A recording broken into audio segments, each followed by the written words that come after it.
नमस्कार दोस्तों, इन दिनों आपने न्यूज़ चैनल्स और कई जगहों पे सुना होगा कि एग्जिट पोल में बीजेपी को इतनी सीट्स आ सकते हैं और कांग्रेस को इतने सीट्स आ सकते हैं। तो अब ये सुनने के बाद आपने भी सोचा होगा कि एग्जिट पोल क्या है और इस एग्जिट पोल से कैसे प्रिडिक्ट किया जा सकता है कि किस पार्टी को कितने सीट्स आ सकते हैं। तो दोस्तों तैयार हो जाइए और चलिए इस फैक्ट को एक्सप्लोर करते हैं। So let this fact explore. तो दोस्तों होता ये है कि चुनाव के दौरान कुछ एजेंसियां चुनाव खत्म होने पर इमीडिएटली कुछ पोल्स करवाती हैं, यानी कि सर्वेक्षण करती हैं। इस पोल या सर्वे में मतदाताओं से पूछा जाता है कि उन्होंने किस पॉलिटिकल पार्टी को वोट दिया। अब ये सर्वे करके एजेंसीज के पास जो डेटा कलेक्ट होता है उससे ये अनुमान लगाया जाता है कि इन पार्टियों को इतनी इतनी सीट्स मिलेंगी। अब उन सारे अनुमान को मिलाकर आखिर में एक एग्जिट पोल को रिलीज किया जाता है, जिसमें हम देखते हैं कि इस पार्टी को इतनी इतनी सीट्स मिल सकती हैं।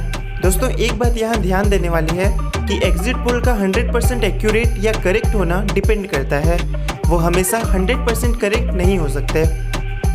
ऐसा इसलिए दोस्तों क्योंकि कई बार क्या होता है, एग्जिट पोल सारे निर्वाचित क्षेत्र में नहीं होता।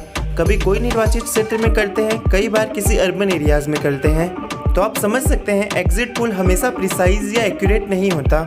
इसे आप अगर और अच्छे से समझना चाहें तो देखिए, हाल ही की अगर बात करें तो आपने बिहार चुनाव के एग्जिट पोल को अगर देखा होगा तो उसमें ऑलमोस्ट सभी एजेंसियों के एग्जिट पोल्स में कांग्रेस और गठबंधन को ज़्यादा सीट्स और बहुमत मिलते नजर आ रहा था। लेकिन जब रिजल्ट्स आए तो उसमें बिल्कुल अलग दृश्य देखने मिला, जिसमें एनडीए लीड कर रही थी और फिर एनडीए की सरकार बनी। तो दोस्तों जो सैम्पलिंग डेटा होता है उसके आधार पर एग्जिट पोल का रिजल्ट डिसाइड किया जाता है। तो इसमें जो कई सारे मीडिया हाउसेस, प्राइवेट एजेंसीज हैं जैसे today's Chanakya, ABP voter, Republic जन की बात, न्यूज़ एक्स नेता और जो ऐसी बहुत सारी एजेंसियां हैं वो डेटा जमा करती हैं और अपने अपने एग्जिट पोल्स को रिलीज़ करती हैं। तो इसमें एक बात है दोस्तों कि इनमें प्रिसाइजली मैक्सिमम एक्यूरेसी मिलना थोड़ा मुश्किल है, क्योंकि होल यानी कि सारा का सारा डेटा नहीं लिया जाता, सैम्पलिंग डेटा लिया जाता है। और दोस्तों आपको बता दूं, ये एग्जिट पोल सभी निर्वाचित क्षेत्र में नहीं लिया जाता, क्योंकि प्राइवेट एजेंसियों का खुद का पैसा लगता है रे बाबा। इसलिए वो सारे के सारे निर्वाचित क्षेत्र के सभी लोगों से उनका मत नहीं लेते हैं।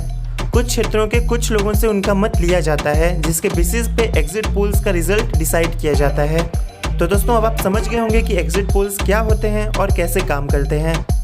तो दोस्तों अगर आपको ये छोटी सी सीरीज नॉलेजेबल और इन्फॉर्मेटिव लगी हो तो इस वीडियो को लाइक करना मत भूलिएगा, और अगर आप इस चैनल पे नए हैं तो इसे सब्सक्राइब जरूर करिएगा। तो जल्दी मिलेंगे अगली इंटरेस्टिंग और मेस्मराइजिंग सीरीज के साथ। तब तक अपना और अपनों का ख्याल रखिए। जय हिंद।